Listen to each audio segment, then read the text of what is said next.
हरे कृष्णा, राधे राधे। कैसे हैं आप सब? आशा करती हूँ कि आप सब बिल्कुल ठीक होंगे, स्वस्थ होंगे।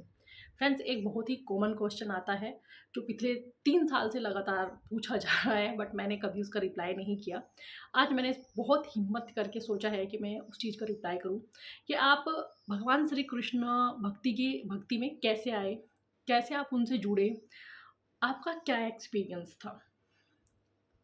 क्योंकि ये एक्सपीरियंस मेरे लिए शेयर करना बहुत बड़ी बात है। आज तक मैंने बहुत कम लोगों के साथ में मैंने मेरा ये एक्सपीरियंस शेयर किया है, और डायरेक्ट एक सोशल प्लेटफॉर्म पे शेयर करना बहुत बड़ी बात होती है। आज बहुत हिम्मत जुटा के कोशिश कर रही हूँ शेयर करने की। मुझे नहीं पता कितना अच्छे से कर पाऊँगी और कितना अच्छे से नहीं कर पाऊँगी। शुरू से शुरू करते हैं। मैं बहुत छोटी थी और मेरे पापा भगवान शिव के भक्त थे, मतलब हैं अभी भी। Sorry sorry for that. तो मैंने उनको ही देखा था, मतलब उनका रूटीन था ये, आज भी उनका रूटीन है कि वो ना पहले भगवान भोलेनाथ जी को जल चढ़ाएँगे, पूजा पाठ करेंगे, तब जाकर वो कुछ भी खाते पीते हैं। इंक्लूड वो पानी तक नहीं पिएँगे, चाहे उनको सुबह के 10 बज जाएँ, जब तक वो अपनी पूजा ख़त्म नहीं करेंगे। तो मैंने उनको करते हुए देखा था, सेम चीज़ें मेरी थी। मैं भगवान शिव को बहुत ज़्यादा, मतलब उस वक़्त भी बहुत ज़्यादा मानती थी और आज भी मैं बहुत ज़्यादा उनको मानती हूँ। और जो मतलब मेरी आस्था थी, जो मेरे भाव थे, वो उनसे ही जुड़े हुए थे, क्योंकि मैंने उन्हीं की सेवा करते हुए देखा था। भगवान श्री कृष्ण के बारे में मुझे बहुत ज़्यादा कुछ नहीं पता था, हालाँकि आज भी मुझे कुछ नहीं पता है। मैं अपने आप को यही बोलूँगी कि भई मुझे कोई ज्ञान नहीं है। हाँ, लेकिन ये ज़रूर बोलूँगी कि आज मैं उनके बारे में सीखने की कोशिश करती हूँ, उनको जानने की कोशिश करती हूँ, पर उस वक़्त बिल्कुल भी नहीं था। और उसके बाद में मेरी शादी हो गई 20 साल की एज में। मैं 20 ईयर की थी मैं जब मेरी शादी हुई थी। तब तक भी मुझे भगवान श्री कृष्ण के बारे में कुछ नहीं पता था। बस मैंने बचपन में महाभारत देखी थी। एक कृष्ण लीला करके एक टीवी शो आता था, वो देखा था। बहुत कम वो भी, क्योंकि मुझे ना टीवी देखने की आदत नहीं है। मैंने कभी पहले भी टीवी नहीं देखा और मैं आज भी टीवी नहीं देखती हूँ। तो उसमें भी ना मैंने बहुत कम एपिसोड देखे थे, तो मुझे बहुत कुछ नॉलेज नहीं थी। बस इतना ही पता था कि जो महाभारत का जो युद्ध था, वो भगवान श्री कृष्ण जी ने ही हेल्प की थी पांडवों को जीतने के लिए, और उन्होंने उनको फुल सपोर्ट किया था। अर्जुन के भगवान श्री कृष्ण सखा थे। तो मुझे छोटी-छोटी सी 2-4 चीज़ें ही पता थी। और मैं बात करूँ श्रीमती राधा रानी की, उनके बारे में मुझे कोई भी नॉलेज नहीं थी, और आज भी यही बोलूँगी कि शायद जन्म कम पड़ जाएँगे अगर हम उनको जानने की कोशिश करें। बट फिर भी जितना हो सकता है उतना मैं उनको जानने की कोशिश करती हूँ, और जितना जानती हूँ ना, उतना ज़्यादा मुझे अच्छा लगता है। शादी हो गई, सब चीज़ें, और जैसे ही हर किसी की लाइफ में उतार-चढ़ाव आते हैं। और ये भी एक ख़ास बात है कि उस टाइम पर ना, आज से 14 साल पहले, जो एक 20 साल की लड़की होती थी, शायद वो उतनी मैच्योर नहीं होती जितना आजकल 20 साल का बच्चा मैच्योर होता है। आजकल तो ख़ैर बहुत छोटे बच्चे मैच्योर हो गए हैं, 20 साल तो बहुत दूर की बात है। क्योंकि आपने कभी टीवी सीरियल वग़ैरह कुछ भी नहीं देखा है, कोई आपका इन सब चीज़ों से कोई कनेक्शन नहीं है। आप एक बहुत अच्छे माहौल में पले-बड़े हो, तो आपको ज़्यादा कुछ नॉलेज होती नहीं है। मतलब मैं 20 साल की उम्र में भी मेरे बचपन में ही थी। चलो, काफ़ी सारी चीज़ें थी जो ठीक चल रही थी, और काफ़ी सारी चीज़ें ऐसी थी जो ठीक नहीं चल रही थी। उस लेवल पर ठीक नहीं चल रही थी जिस लेवल पर मैं किसी को बता नहीं सकती थी। मतलब बहुत सेंसिटिव मुद्दा है, ज़्यादा बात भी नहीं कर सकती, ज़्यादा खुल के भी नहीं कह सकती। मतलब मेरे साथ में कुछ चीज़ें ऐसी हो रही थी कि महज़ 20 साल की उम्र में मुझसे, मतलब वो 50-60 वाला एक्सपीरियंस एक्सपेक्ट किया जा रहा था कि मैं वो ये करूँ। लेकिन क्योंकि मेरी उम्र सिर्फ 20 साल थी, तो मैं 50-60 साल वाला एक्सपीरियंस कैसे दिखा सकती थी? वो मुझे एक्सपीरियंस था ही नहीं, तो मैं कैसे दिखाती? और घर में जो और लोग थे, जैसे जो 25-26 साल की उम्र वाले थे, उनको एक जस्ट न्यू बॉर्न बेबी की तरह ट्रीट किया जाता था। और मुझे ऐसे ट्रीट किया जा रहा है जैसे मुझे ना जाने जीवन का कितना एक्सपीरियंस है, सब कुछ हँसना, बोलना, एवरीथिंग, सब कुछ उनके हिसाब से करना है। ठीक है, मैं कर भी रही थी। मैंने अपना 100 भी नहीं बोलूँगी, 200% जितना मैं कर सकती थी मैंने बहुत किया। और लेकिन इतना करने के बाद भी अगर आपको कुछ भी ना मिले, तो आप ना एक अलग मोड़ पे पहुँच जाते हो। आपका जो जीवन है ना, वो एक अलग ही मोड़ पर पहुँच जाता है। आपके सामने चीज़ें कुछ और हैं, और जैसे ही आपके साथ में कोई आता है, तो चीज़ें अचानक से चेंज हो जाती है। मतलब मैंने लोगों को गिरगिट की तरह रंग बदलते हुए देखा था। मैं समझ नहीं पाती थी, लोग उतना जल्दी रंग बदल लेते थे। मतलब मुझे सिचुएशन को समझने में भी टाइम लगता था कि ये क्या हो रहा है, क्यों हो रहा है, कैसे हो रहा है। चीज़ें बिल्कुल ऐसे चल रही थी। मुझे कुछ ऐसी मोह माया वाली चीज़ों के साथ तोला जा रहा था, कंपेयर किया जा रहा था, जिनका शायद अगर आज की डेट में मैं बताऊँ ना, एक ज़िंदगी के हिसाब से कुछ भी वैल्यू उनकी नहीं है। ये मेरे साथ चीज़ें चल रही थी और ये एक ऐसा अंतरात्मा वाला मेरा युद्ध था जो मैं ना किसी को कह सकती थी, ना किसी को बता सकती थी और ना कोई सुनने वाला था ही नहीं। कोई भी नहीं था जिसको मैं अपनी सुना सकूँ, क्योंकि हर इंसान के हिसाब से अगर कुछ गलत है तो वो मैं हूँ। और मतलब इतने सारे रिश्ते नाते, इतने लोग जीवन में हैं, लेकिन वो सिर्फ आपकी कमियां आपको दिखा रहे हैं। मतलब मैंने 20 साल की उम्र तक मैंने अपने अंदर कभी इतनी कमियां देखी नहीं थी जितनी मुझे अचानक से देखने को मिली। यहाँ लोग सिर्फ मुझे मेरे अंदर की कमियां कमियां कमियां कमियां गिना रहे हैं। मतलब मुझे ऐसा लग रहा था कि शायद मैं कमियों का कोई पहाड़ हूँ, मेरे अंदर एक भी गुण नहीं है, मुझे भगवान ने ऐसे ही बना दिया। और उससे पहले मैंने कभी इतनी कमी अपने अंदर देखी ही नहीं थी, ना मुझे किसी ने बताई थी कि इतनी कमियां आपके अंदर हैं। मैं इन सब चीज़ों की वजह से बहुत ज़्यादा डिप्रेस्ड थी और मैं हर वक्त रोती थी। कभी अंदर ही अंदर घुट रही थी, अंदर ही अंदर रो रही थी। मेरे जो पेरेंट्स हैं, सॉरी फॉर दैट बहुत हिम्मत जुटानी पड़ती है जब आप ऐसे टॉपिक पर कोई बात कर रहे होते हैं। मेरे पेरेंट्स हार्ट पेशेंट हैं, दोनों ही, मम्मी भी और पापा भी। कभी उन तक मैंने ये सब चीज़ें ना उनको उस वक्त पता थी और ना उनको आज पता है कि मैंने उनकी बेटी ने जीवन में क्या क्या देखा है। उनको आज भी यही लगता है कि उनकी बेटी ना मस्त मौला इंसान है, वो ज़िंदगी को बहुत खुल के जीती है, क्योंकि मैंने हमेशा दिखाया यही है लोगों को कि मैं खुल के जीती हूँ। हाँ, आज मैं बिल्कुल खुल के जीती हूँ, आज मैं इसको बड़ा ओपनली बोल सकती हूँ। आज मेरे ऊपर किसी भी चीज़ का कोई असर नहीं होता। उस वक्त बहुत सारी चीज़ें झेली, बहुत कुछ झेला, मतलब इतना कुछ झेला कि मैं उस स्टेज पे पहुंच गई थी कि ना मेरे जीवन में किसी के आने से खुशी हो रही है, ना मेरे जीवन में से किसी के जाने से मुझे दुख हो रहा है। मतलब मैं बिल्कुल शून्य थी, ना घटाने के लिए कुछ है और ना बढ़ाने के लिए मेरे पास कुछ था। वो मेरी स्थिति थी और अपना दुख किसी को बता पाऊँ ऐसा कोई इंसान नहीं था। मैं घुट घुट के रो रही थी अकेले में, जब भी बैठती, यहाँ तक कि अगर मैं रात को सोने भी जाती थी तो पहले मैं रोती थी, उसके बाद मैं सोती थी। ये सिचुएशन मेरी थी और इसका एग्जांपल मैं आपको दूंगी। मेरी बेटी मेरी फर्स्ट प्रेगनेंसी थी। मैं बहुत रोई हूँ, शुरू से लेकर लास्ट तक रोई हूँ। कुछ लोगों ने परेशान करने के लिए बहुत कुछ किया था और उतनी मुझ में समझ नहीं थी कि मैं ये समझ पाती कि आज जो मैं इतना रो रही हूँ इस चीज़ का इफ़ेक्ट मेरे बच्चे पर होगा। मेरी बेटी 13 साल की है, सॉरी 12.5 साल की है। वो मतलब इतनी इमोशनल है कि अगर उसको कुछ बोल देते हैं तो वो बहुत ज़्यादा रोने लगती है और ये डायरेक्ट इफ़ेक्ट है। मैं आप लोगों से भी रिक्वेस्ट करूँगी जो न्यू मॉम है या प्लानिंग कर रहे हैं, इस दौरान अपने आप को जितना हो सकता है खुश रखिए। अगर आपको अपनी खुशी के लिए और अपने बच्चे की खुशी के लिए लोगों से दूर होना पड़ रहा है ना, ऐसे टॉक्सिक लोगों से दूर होना पड़ रहा है, तो हो जाइए, लेकिन अपने आप को खुश रखिए, क्योंकि इस वक्त की आपकी खुशी आपके बच्चे का पूरा जीवन प्लान करती है कि वो पूरा जीवन कैसी चीज़ों को डील करेगा, कैसे वो खुश रहेगा। क्योंकि मैं अपनी बेटी के साथ में ये चीज़ें बहुत ज़्यादा फेस करती हूँ, बहुत ज़्यादा इमोशनल है, प्योर हार्ट है, छोटी बातों पर रो देती है, बहुत ज़्यादा चीज़ों को सहन नहीं कर पाती।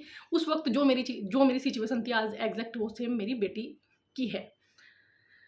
लेकिन चलिए, बेटी भी मेरी हो गई। बेटी होने के बाद भी जो मैं आपको रियली बताऊँ, अभी मुझे मेरी बेटी से बहुत ज़्यादा अटैचमेंट है, लेकिन उस टाइम पे ना वो जो एक अटैचमेंट होता है ना माँ और बच्चे के बीच का, वो नहीं बन पा रहा था। मैं कनेक्ट ही नहीं कर पा रही थी क्योंकि सिचुएशन मेरी ऐसी थी नहीं। मैं कहाँ थी, क्या थी, कुछ भी नहीं पता। बस हर वक्त खुद से बड़बड़ाना, खुद के साथ हर वक्त बात करना, वो मेरे साथ चीज़ें थी, क्योंकि कोई है ही नहीं जिसको मैं बता सकूँ, कोई है ही नहीं जो मुझे सुन सके या मुझे गाइड कर सके, मुझे कुछ भी चीज़ों को मतलब। और अगर मैं किसी को कुछ बताती भी तो हमेशा उल्टा ही होता था, क्योंकि मेरे से पहले कुछ चीज़ें ऐसी हो जाती थी कि उनकी नज़रों में मैं गलत होती थी। बस ये सब चीज़ें चल रही थी और मैं इन सब का रिजल्ट बताऊँ, मैंने कई बार कोशिश की है अपने आप को नुकसान पहुँचाने की, लेकिन मुझे नहीं पता क्यों, क्या, कैसे ठाकुर जी ने मुझे बचा कर रखा।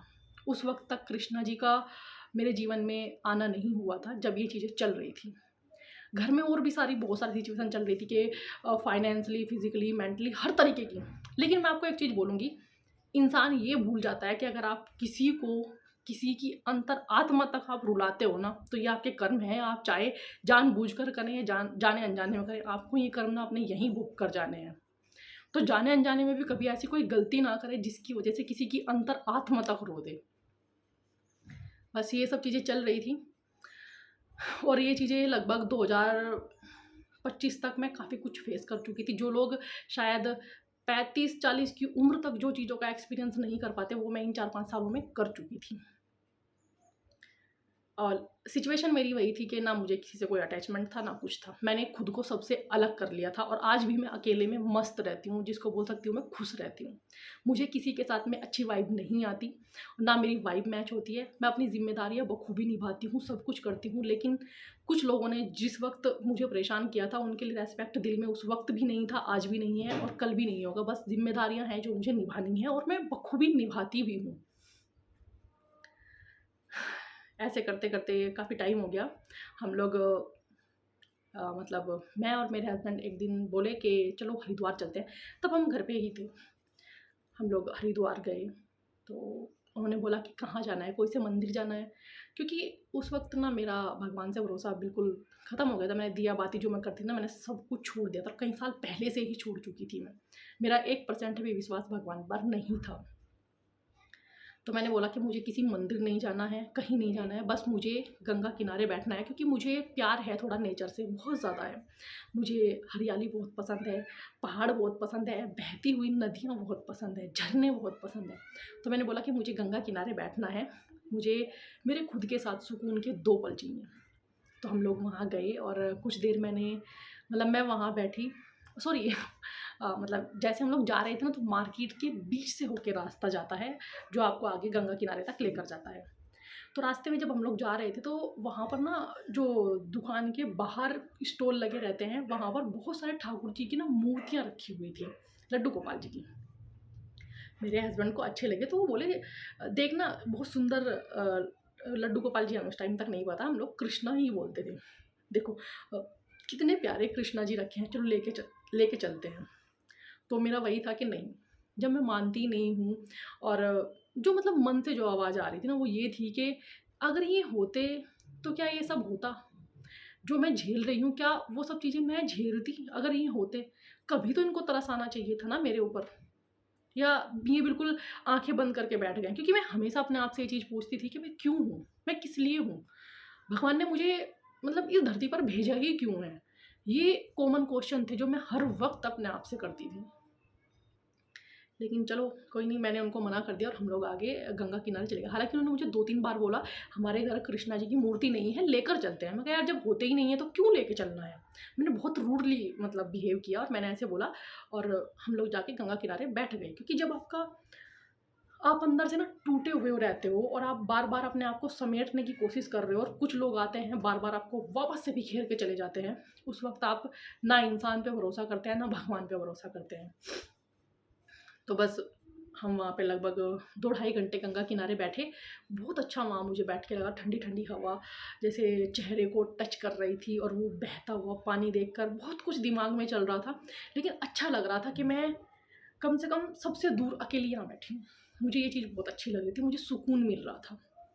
फिर हम लोग वापस आए, तो वापस आते वक़्त फिर सेम ठाकुर जी हमें दिखाई दिए। मेरे हस्बैंड ने फिर बोला कि देखो बहुत सुंदर हैं, बहुत प्यारे से हैं, ले चलते हैं। अब मैंने सोचा कि बार-बार बोल रहे हैं, अच्छा नहीं लगता, आप किसी को बार-बार मना करो। मेरी वजह से किसी का दिल नहीं दुखना चाहिए, क्योंकि हमेशा मेरे जीवन का ये प्रयास रहा है कि मेरी वजह से कभी किसी का दिल ना दुखे। बेशक चाहे लोगों ने मेरा मतलब जो भी लोग थे, कि जितना भी दिल तोड़ा हो, कोई दिक्कत नहीं है। तो मैंने बोला कि ठीक है, ले चलते हैं, ले लीजिए। तो जो दुकान वाले भैया थे, वो बोले कि इनको खाली लेकर नहीं जाते, इनके लिए आप एक सिंहासन और एक पोशाक, एक बाँसुरी, एक मुकुट और एक माला आप इनके लिए लेकर जाइए। मैंने नहीं देखे ठाकुर जी कैसे थे, कैसे नहीं थे, मैंने बिल्कुल भी उनकी तरफ नहीं देखा। मैंने बोला हाँ ठीक है, आप ले लीजिए। मेरे हस्बैंड ने उनको पैक कराया। उन भैया ने हमें एक पन्नी में पैक करके दी, जिसमें नोट लगी थी। हम लोग घर पे आए, घर पे आने के बाद वो पन्नी मैंने ऐसे ही उठाकर अलमारी में सबसे पीछे रख दी। आज उस गलती के लिए मैं ठाकुर जी से माफ़ी माँगती हूँ, क्योंकि वो जो भी था वो जाने-अनजाने में हुआ था। मुझे नहीं पता था, कुछ भी नहीं पता था। और लगभग 1 साल होने को आया, मैंने उनको छेड़ा ही नहीं।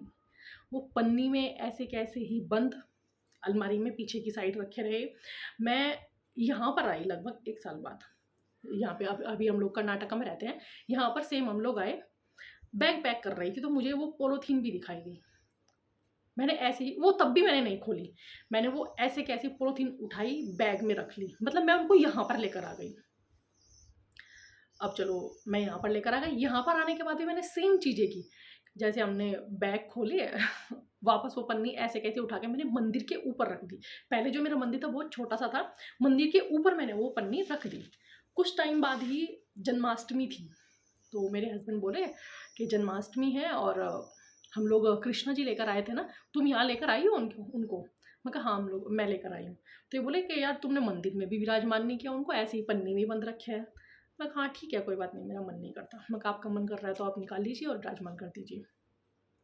तो जन्माष्टमी का दिन था, हम लोगों ने निकाले उनको। मुझे कोई विधि विधान, कोई पूजा पाठ का बिल्कुल आइडिया नहीं था। अभी तो फिर भी चीज़ों को सीख सीख के बहुत कुछ कर ले रही हूँ, उस टाइम बिल्कुल नहीं पता था। बस 1 लोटा पानी लिया और उसमें थोड़ा सा गंगा जल मिलाया, ठाकुर जी को नहला धुलाकर, जो उनके साथ में सामान आया था, जो यहाँ तक कि सिंहासन के ऊपर आसन तक भी नहीं था, उनको मंदिर में ऐसे ही विराजमान कर दिया बस। लेकिन जब मैंने उनको फर्स्ट टाइम नहलाया, मुझे मतलब एक ना छोटे बच्चे वाली फीलिंग उनके साथ में आई कि कहीं ना मेरा मतलब उस दिन मैंने उनको फर्स्ट टाइम देखा था। अब मुझे दिल के शायद किसी एक कोने में थोड़ा सा एक कनेक्शन उनके साथ में जुड़ने लगा था।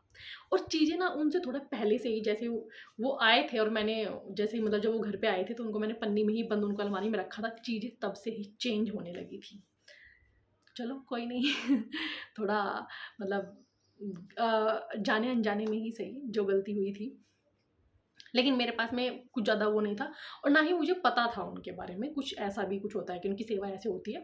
चलो हमने जन्माष्टमी पर उनकी पूजा पाठ की, दिया बत्ती वगैरह जलाया, जैसे नॉर्मल जन्माष्टमी पे जो घर में ये लड्डू, चुलाई वाले लड्डू और पिंजरी वगैरह बनती है, मैंने वो 1-2 चीज़ें बनाई, उनको भोग लगाया। और मैंने उस दिन व्रत भी नहीं रखा था जन्माष्टमी का, मैं व्रत नहीं रखती तब, तो मेरे हस्बैंड का व्रत था। उन्होंने व्रत मतलब अपना कंप्लीट किया और उन्हीं का ही हमने उनको भोग लगाया।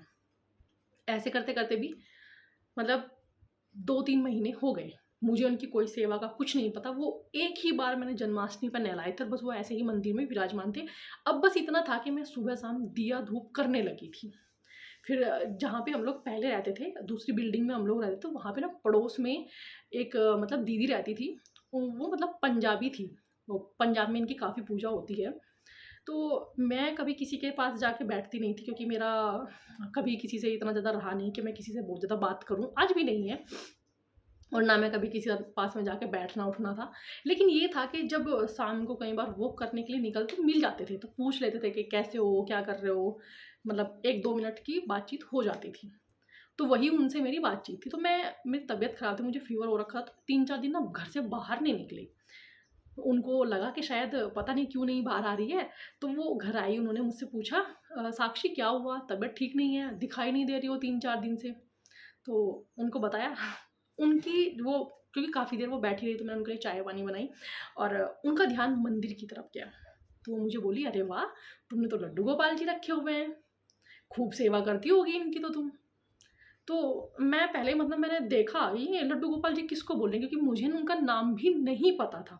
उस टाइम पे यूट्यूब वगैरह का कुछ इतना ज़्यादा था नहीं, और ना ही उस टाइम पे इतने बड़े-बड़े फ़ोन थे, बेसिक फ़ोन हम लोगों के पास थे। तो मैंने बोला, मैं कहा नहीं दीदी, लड्डू गोपाल जी, मैं कहा किसको बोल रहे हो? तो बोली, अरे तुमने छोटे से कृष्णा जी विराजमान कर रखे ना, इन्हीं को तो लड्डू गोपाल जी बोलते हैं, देखो उनके हाथ में लड्डू है, तो उनका जो रूप है ना, इसी का नाम लड्डू गोपाल जी है। तो उस दिन वो फर्स्ट टाइम मुझे उनका नाम लड्डू गोपाल जी पता चला था। फिर बोली, तुम तो खूब सेवा करती होगी। मैं कहा नहीं, मैं कहा दीदी कैसे सेवा करते हैं इनकी? तब उन्होंने मुझे सारी चीज़ें डिटेल में बताई कि ऐसे-ऐसे उनको डेली नहलाना होता है, दिन में कम से कम 4 से 5 बार उनको भोग लगाना होता है, और उनको नए-नए वस्त्र, उनको सब चीज़ें नई-नई पहनानी होती है। तो वहाँ से मुझे थोड़ी-सी उन दीदी के सहारे इनके बारे में कुछ जानकारी मिली। तो मैंने सोचा कि चलो करते हैं, थोड़ा-सा मन इधर की साइड रहेगा तो मैं इन सब चीज़ों से बाहर निकल पाऊँगी। क्योंकि आप, अगर आपके दिल में कोई एक बार चीज़ें घर कर लेती है ना, तो उनको निकालना बहुत आसान नहीं होता है कि आप किसी भी ऐसे इंसान को माफ़ कर पाओ जिसने आपकी अंतर आत्मा तक को दुःख पहुँचाया हो। तो वे सब चीज़ें मैं फेस कर रही थी। लेकिन जैसे जैसे उन्होंने बताया, मैंने वैसे वैसे चीज़ों को करना शुरू कर दिया। फिर ये हुआ कि मेरे पास पोशाक तो एक ही थी, पोशाक तो और थी नहीं। तो मैं यहाँ पूरे मार्केट में घूमी, मुझे कहीं उनके लिए कुछ भी नहीं मिला। और उस टाइम ऑनलाइन ये अमेज़न, फ्लिपकार्ट तो मतलब होते ही नहीं थे।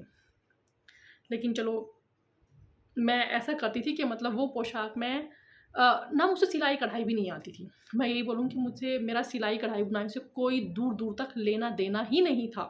हालाँकि जो मेरी मम्मी हैं, मम्मी को इतनी सिलाई कढ़ाई बुनाई आती है कि उनके सामने मुझे 2% भी नहीं आता। और आज मैं इस चीज़ के लिए पछताती हूँ कि उनको इतना कुछ आता था, मैंने सीखा क्यों नहीं? लेकिन कहते हैं ना, कई बार चीज़ों की जो वैल्यू होती है ना, वो आपको बाद में समझ आती है, पहले समझ नहीं आती। क्योंकि अब उतना टाइम नहीं मिलता कि मैं वहाँ उनके पास जाके उतना टाइम रुकूँ, उनसे उन चीज़ों को सीखूँ। और उनकी भी अब एज हो गई है, तो उनसे भी, और हार्ट पेशेंट है तो उनसे ज़्यादा होता भी नहीं है। लेकिन हाँ, इस चीज़ के लिए बहुत पछताती हूँ कि काश मैंने शादी से पहले ये चीज़ें सीखी होती अपनी मम्मी से, क्योंकि मेरी मम्मी भंडार है इन सब चीज़ों का। तो अब मैंने सोचा कि इनके लिए ना ड्रेस बनाते हैं। पहले तो मैं 1-2 दिन तो मैंने ऐसे ही किया कि एक मतलब अगर आपको ये चीज़ें बताऊँगी तो आप लोग भी हँसेंगे। एक रुमाल लिया मैंने, जो बच्चों के रुमाल होते हैं, मेरी बेटी के स्कूल के रुमाल थे, मैं नए ला के रख लेती थी। बच्चा था, स्कूल से खो के आती थी वो, तो उसके लिए मैंने नए रुमाल ला के रखे हो। तो मैं क्या करती, सुबह को उनको नहला कर ना रुमाल में ऐसे लपेट के, उनका सिर्फ गर्दन और फेस बाहर रहता, ऐसे पूरे को लपेट के बैठा देती थी, क्योंकि ड्रेस वगैरह मेरे पास थी नहीं कुछ भी। और एक ही ड्रेस थी, उसी को मैं धुलती और सूखने के बाद वो मैं उनको पहनाती थी। ये चीज़ें कई दिन चली। कई दिन चलने के बाद में मैंने मेरी मम्मी से पूछा कि मम्मी, ऐसे-ऐसे है, मुझे यहाँ पे पोशाक नहीं मिल रही है और मुझे पोशाक बनानी है, मैं कैसे बनाऊँ? तो मेरी मम्मी बोली कि ऐसा कर, जो उनकी पोशाक है उसका ऐसे-ऐसे नाप ले ले और सिल के देख। मेरे पास में सिलाई मशीन वगैरह कुछ नहीं थी, क्योंकि मैं यहाँ पे इतना ज़्यादा रहती नहीं थी, मैं मोस्टली घर पे ही रहती थी उस वक़्त। मैं जो पड़ोस में एक लेडी रहती थी, वो खुद की कुर्तियाँ वगैरह खुद से बनाती थी। तो मैंने उनसे पूछा कि दीदी, आपके पास में जो आप कुर्तियाँ वगैरह बनाती हो, उनका कपड़ा बचा हुआ है क्या? वो बोली हाँ, बहुत सारा है। उन्होंने क्या किया कि मुझे एक अच्छा खासा मीडियम साइज़ का बैग पूरा भर के दे दिया कि ले। उन्होंने मुझे पहले पूछा कि तुम क्या करोगी? मैं कहा दीदी, मैं ना ऐसे, मेरे लड्डू गोपाल जी हैं, मुझे उनके लिए ड्रेस बनानी है। तो वो बोली भी कि मैं बना देती हूँ। मैं कहा नहीं-नहीं, कोई बात नहीं, अगर नहीं बनेगी तो फिर आप ही बना देना, नहीं तो मैं देखती हूँ बना के। फिर मैं सुई धागे से उनकी कई बार ड्रेस बनाई। मैंने 6 ड्रेस उनके लिए बनाई, कपड़ा काट-काट के। कोई परफेक्ट कट नहीं हो रहा था, तो कोई सिल नहीं रहा था। 6 की 6 ड्रेस खराब हो गई। अब तब तक ना मैं उनसे अच्छे से बातें करने लगी थी। मतलब मुझे अच्छा लगने लगा था उनसे बात करना। अपनी हर छोटी-छोटी चीज़ें उनको बताना, अपना सुख-दुख सब उनके साथ में, जो अब तक मैं खुद से बड़बड़ाती थी ना अकेले, अब मैं वो उनको बोलने लगी थी। तो मैंने उनको बोला कि, मैं कहा देखो, उनके सामने रखी ऐसे 6 की 6 ड्रेस कि ये देखो, मैंने आपके लिए इतने प्यार से, इतना टाइम निकाल के 6 ड्रेस बनाई है, जबकि मेरी तबीयत भी ठीक नहीं है, ठीक है? और उसके बाद भी देखो, एक भी ड्रेस अच्छी नहीं बनी है। लगता है आपको ड्रेस पहननी नहीं है, आपको ना रुमाल ही अच्छा लग रहा है कि मैं आपको रुमाल में ना ऐसे लपेट के बिठा देती हूँ, आपको वही चीज़ अच्छी लगती है। ठीक है, लास्ट एक ड्रेस और बना के देखूँगी, बन गई तो ठीक है, नहीं तो आप रुमाल में ही रहो। जब हम नेक्स्ट टाइम घर जाएँगे तब मैं आपके लिए पोशाक लेकर आऊँगी, अभी तो यहाँ नहीं मिल रही है। मैंने उनको ये बोला, और मैंने 7th जब ड्रेस कट की, वो इतनी परफेक्ट बनी सुई धागे से, बहुत सुंदर वो ड्रेस बनी।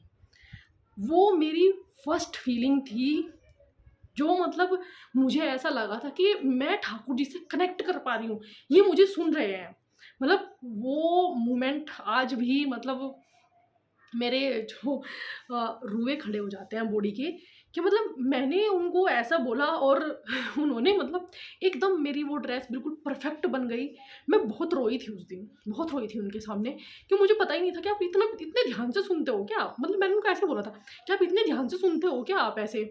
मैंने उनसे बहुत सारी बातें की, बहुत देर तक बातें की। फिर मैंने उनके लिए कई सारी ड्रेस सिर्फ सुई धागे से बनाई। और मेरी बेटी 5.5 साल की हो गई थी उस टाइम तक।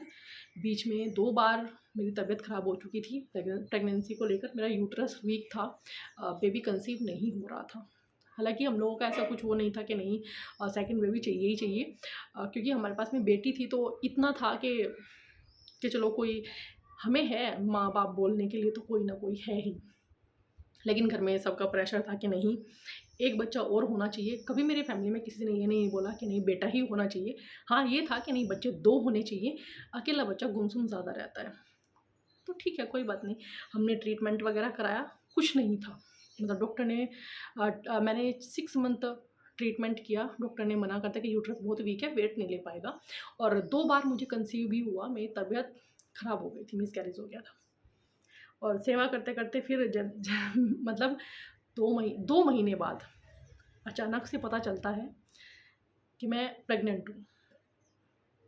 ये हम लोगों के लिए खुशी बहुत बड़ी थी, लेकिन इस खुशी के साथ-साथ थोड़ी-सी प्रॉब्लम भी थी कि मैं फुल बेड रेस्ट पे थी। डॉक्टर ने क्लियर ये चीज़ बोल दी थी कि अगर आपको बेबी चाहिए, तो आपको फुल बेड रेस्ट करना पड़ेगा, अदरवाइज़ आप भूल जाइए। जो चीज़ें पहले हो चुकी थी, वही सेम अभी होंगी। मैं पूरा बेड रेस्ट पे आ गई। बेड रेस्ट के साथ-साथ जितना मैं थोड़ा बहुत कर रही थी, मैं ठाकुर जी का उतना करने लगी थी। थोड़ा-थोड़ा कर रही थी लेटे-लेटे, बैठे-बैठे पीछे पिल्लो लगा के मैं उनके लिए ड्रेसेस वगैरह बना रही थी। मतलब उनकी सेवा प्रॉपर चल रही थी और मुझे एक भरोसा हो गया था कि जो ये मतलब अनएक्सेप्टेड जो अभी हुआ है ना, ये जो घर में खुशी आई है, ये ठाकुर जी की कृपा से आई है। क्योंकि जिस दिन से ठाकुर जी आए थे, बेशक चाहे वो पैक के पैक ही रखे थे, मेरा जीवन बदलने लगा था। मेरी खुद की वैल्यू मुझे समझ आने लगी थी और मैंने अपना सेकंड प्रेगनेंसी टाइम बहुत एंजॉय किया। हालांकि बेड रेस्ट पे थी, कहीं जाना आना मुझे नहीं था, अलाउ नहीं था। बस मैं लेटी रहती थी और मैंने अपनी प्रेगनेंसी में 2 या 3 बार भगवत गीता पढ़ी थी और मैंने खूब एंजॉय किया। बहुत सारी मैंने बुक पढ़ी। मतलब कोई भी मुझे ये बुक ला के दे देते तो मैं जस्ट 2 दिन में ख़त्म करती कि लो ये तो ख़त्म हो गई, दूसरी मंगा दो। तो ये चीज़ें थी, मैंने बहुत एंजॉय किया खूब अच्छे से। जो मेरा खाने पीने का मन करता, वोमिटिंग मुझे ज़्यादा होती थी, मैं ज़्यादा कुछ खा पी नहीं पाती थी। लेकिन जब जब भी कोई 1-2 चीज़ का मन करता तो मेरे हस्बैंड मुझे तुरंत बना के देते थे। बहुत ध्यान उन्होंने मेरा सेकंड मतलब मेरी प्रेगनेंसी थी, बहुत ध्यान रखा। प्रॉपर जो मैंने बेड रेस्ट किया वो मैं यहीं रह के मैंने किया है और मेरे हस्बैंड ने इतना सपोर्ट किया था कि मैं ये बोलूँगी कि कि मतलब बहुत ज़्यादा। और उसका रिज़ल्ट मुझे ये देखने को मिला, मैंने मेरी सेकंड प्रेगनेंसी में खुद को खुश रखा। भगवान श्री कृष्ण के बारे में जितना हो सकता था मैंने उतना जानने की कोशिश की, बहुत ज़्यादा। तो मुझे खुद को खुश रखना आ गया था। तब मैंने ये सोचा कि दुनिया मुझे जो मेरे अंदर की कमियाँ दिखा रही है, मैं उनको क्यों देखूँ? कमियाँ तो वो देख ही रहे हैं, मैं अपने अंदर की खूबियाँ देखती हूँ ना, मैं उनको निखारती हूँ ना। तो मुझे उनके बारे में जान के ये चीज़ तो पता चल गई थी कि आप लाइफ़ के किसी भी फ़ेज़ में हो, लेकिन आप हमेशा अपने आप को खुश रखो, क्योंकि आप वही चीज़ दुनिया को बाँट पाओगे जो आपके पास होगा। और मैं उस वक़्त ये समझ गई थी कि मेरा खुश रहना बहुत ज़रूरी है, तभी मेरे आने वाले बच्चे के लिए उसकी पूरी लाइफ़ डिसाइड हो पाएगी। और मैं आपको बताऊँ उसका रिज़ल्ट भी मैं देखा है। मेरा जो बेटा है ना, मतलब फुल मस्त मौला है और वो मतलब जो-जो चीज़ें मैंने उस वक़्त की थी, वो सब चीज़ें आज उसके अंदर, वो क्वालिटी सब उसके अंदर है। तो ये बहुत इम्पोर्टेंट टाइम होता है, तो मैं इसलिए आपको भी ये एडवाइस प्रॉपर दे रही हूँ कि अगर आप ऐसा कुछ कर रहे हैं, मतलब प्लान कर रहे हैं, तो आप अपने उस टाइम को बहुत एन्जॉय कीजिए और उसमें ना सब पॉज़िटिव चीज़ें रखिए। तो ठाकुर जी के आने से ना जीवन चेंज हो गया था। फिर मैंने मेरा बेटा हुआ तो ठाकुर जी की सेवा थोड़ी-सी कम हो गई थी, क्योंकि मैं प्रॉपर रेस्ट वगैरह पे ही थी। लेकिन हाँ, जो-जो चीज़ें थी, जो मेरी लाइफ़ में बुरी-बुरी चीज़ें हो रही थी, गलत-गलत हो रही थी, वो सब कम होती चली गई, ऑटोमैटिकली उनके आने से। और उनके आने से एक कॉन्फिडेंस मेरे जो सॉरी कॉन्फिडेंस जो रहता है ना, वो एक मेरे जीवन में आया। और मैंने ये चीज़ जानी कि ये जो जीवन है ना मेरा, ये मुझे ठाकुर जी ने दिया है। तो मैं किसी के कहने से या किसी के इतने ज़्यादा परेशान करने से क्यों इस जीवन को ख़राब करूँ? भगवान मुझे नेक्स्ट जीवन नहीं देंगे कि तुमको इन्होंने इतना परेशान किया है, तुम इनकी वज़ह से इतना दुखी रही हो, तो जाओ तुम्हें मैं एक वरदान और देता हूँ। नहीं, ये मुझे एक मिला है, अगला मिलेगा या नहीं मिलेगा मुझे नहीं पता। तो मुझे इसी जीवन को पूरे आनंद के साथ जीना है। और धीरे-धीरे ना मुझे उनके साथ सुकून मिलना शुरू हो गया। जो सुकून मुझे आज तक नहीं मिल रहा था, वो सुकून मुझे उनके साथ मिला। और फिर मैंने एक कृष्ण नाम की बुक आती है जो आपको इस्कॉन टेम्पल से मिल जाएगी, वो मैंने पढ़ी। ठाकुर जी की सारी लीलाओं का वर्णन उसमें किया गया है। आप ठाकुर जी से और अच्छे से कनेक्ट कर पाएँगे अगर आप उस बुक को पढ़ेंगे। मैं वो बुक भी 2 बार पढ़ चुकी हूँ। और आज की मेरी जो स्थिति है ना, वो ये है कि अगर ठाकुर जी के बारे में मुझे कहीं से कुछ भी नॉलेज मिल रही है ना, मैं उसको मतलब सहज करना चाहती हूँ, कि सँजोना चाहती हूँ मैं, कि बस मैं इकट्ठा कर लूँ। मेरी आजकल अगर किसी से कोई बात भी होती है ना, तो वो सिर्फ़ ठाकुर जी के लिए चर्चाओं में होती है, बाकी कोई कड़वाहट नहीं, कुछ नहीं। मैं उन्हीं लोगों से बात करना पसंद करती हूँ जो मतलब ठाकुर जी से बातें करते हैं। और बाकी जो फालतू की दुनिया है उससे मैंने खुद को अलग कर लिया है। अकेले खुश रहना पसंद करती हूँ मैं, सिर्फ मेरे ठाकुर जी के साथ। आज सिचुएशन ये है कि एक टाइम वो भी देखा है मेरे लाइफ में, जब मैं पीछे मुड़ के देखती हूँ तो मुझे कोई अपने साथ नज़र नहीं आता था, कोई मेरे साथ नहीं खड़ा था। लेकिन आज का ये दौर है कि जब मैं ये देखती हूँ ना, परेशान होती हूँ, रोती हूँ, तो उनके सामने रोती हूँ, किसी और के सामने नहीं। मेरी हर सिचुएशन का, हर दुख का, हर सुख का उनको पता होता है। और जब मुझे अकेलापन फ़ील होता है तो मैं अपनी आँखें बंद करके देखती हूँ, तो मुझे हमेशा महसूस होता है कि वो हाथ पकड़े हुए खड़े हैं मेरा, और मेरे साथ खड़े हैं, और हमेशा मुझे बोलते हैं, मैं हूँ ना, क्यों डर रही है, क्यों परेशान हो रही है। तो ये जो फीलिंग है ना, ये मुझे उनसे मिली है। और हमारी जो सिचुएशन थी, क्योंकि उस टाइम पे ना और भी बहुत सारी चीज़ें चल रही थी घर में, मतलब हर तरीके के उतार चढ़ाव थे, हर तरीके से चीज़ें बिखरी हुई थी। लेकिन उन सब चीज़ों को ठाकुर जी ने सही किया। सिचुएशन ये थी कि बहुत कर्जा सर पे हो गया था, और आज ठाकुर जी की कृपा से सब चीज़ें सही हैं। और ये मैं यही मानती हूँ कि वो जीवन में आए और वो खुद आए, क्योंकि मैं तो बहुत बुरी तरीके से निराश हो चुकी थी, हताश हो चुकी थी। मैंने तो ये बोल दिया था कि नहीं, भगवान होते ही नहीं हैं। लेकिन वो खुद से आए और उन्होंने बताया कि नहीं, मैं हूँ, हर इंसान में हूँ, हर जगह हूँ, बस तूने कभी मेरी तरफ देखा ही नहीं। और जब मैंने उनको देखना शुरू किया ना, तब मुझे महसूस हुआ कि नहीं, वो हर जगह है। और मेरा जितना उन्होंने साथ दिया है, मैं यही प्रार्थना करती हूँ कि भगवान हर किसी का उतना साथ देना। और जैसे आप मेरे जीवन में आए हैं ना, कि आप अपने आप चल के आए हैं, और आपने आते ही मेरा पूरा जीवन बदल के रख दिया। मेरा जीवन पूरा खुशियों से भर दिया। जहाँ खुशी नाम की कोई किरण तक मुझे नज़र नहीं आती थी, आज मेरे जीवन में सिर्फ़ खुशियाँ ही खुशियाँ हैं। वो सिर्फ़ उनकी देन है।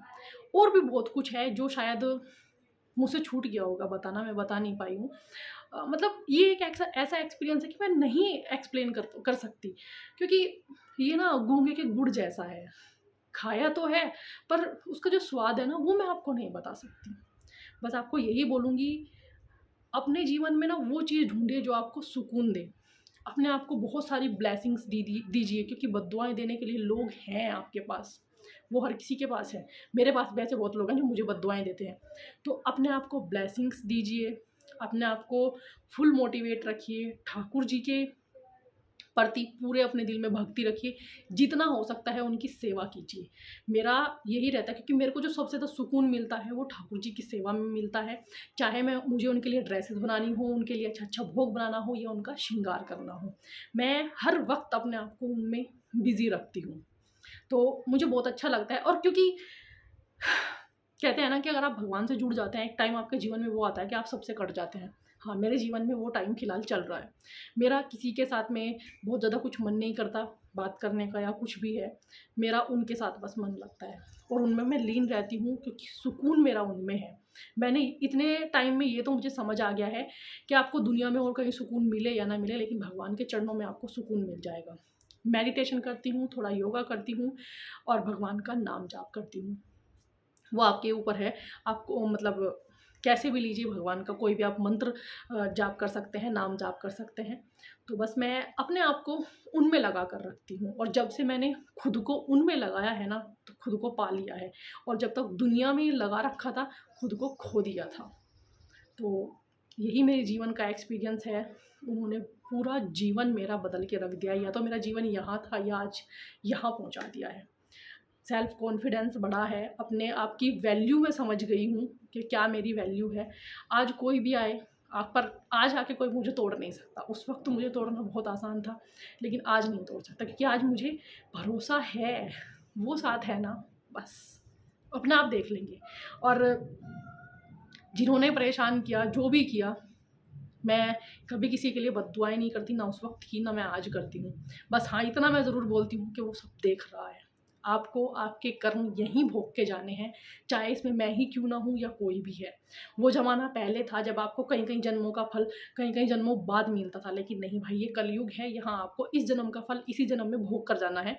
तो कभी भी इतने गलत कर्म मत कीजिए कि आप किसी की अंतर आत्मा तक को ही रुला दें। और इस कदर रुला दें कि वो जीवन भर चाहे कुछ भी हो जाए लेकिन वो आपका रेस्पेक्ट ही ना कर पाए या आपको अपने उस फ्रेम में देख ही ना पाए। तो कभी किसी को भी इतना परेशान ना करें। और बस ये मेरे जीवन का एक्सपीरियंस था जो अभी बहुत अच्छा चल रहा है, क्योंकि अभी मैंने ठाकुर जी को अपना पूरा जीवन सौंप रखा है, उनके चरणों में फ़िलहाल मैं हूँ। तो पूरे जीवन की बागडोर सब उनके भरोसे है और आनंद में हूँ। आज मैं बोल सकती हूँ कि मैं आनंद में हूँ। डिप्रेशन में थी, बस अभी आनंद में हूँ। तो डिप्रेशन से आनंद तक का सफ़र ये मेरा था। बहुत कुछ है जो मैं नहीं बता पाई, क्योंकि मेरे लिए फीलिंग्स शेयर करना बहुत आसान काम नहीं है। मैं जल्दी से अपनी फीलिंग किसी के साथ में शेयर करती नहीं हूँ। इतना भी बोल ली हूँ तो ये भी मुझे लगता है कि बहुत ज़्यादा हो गया है।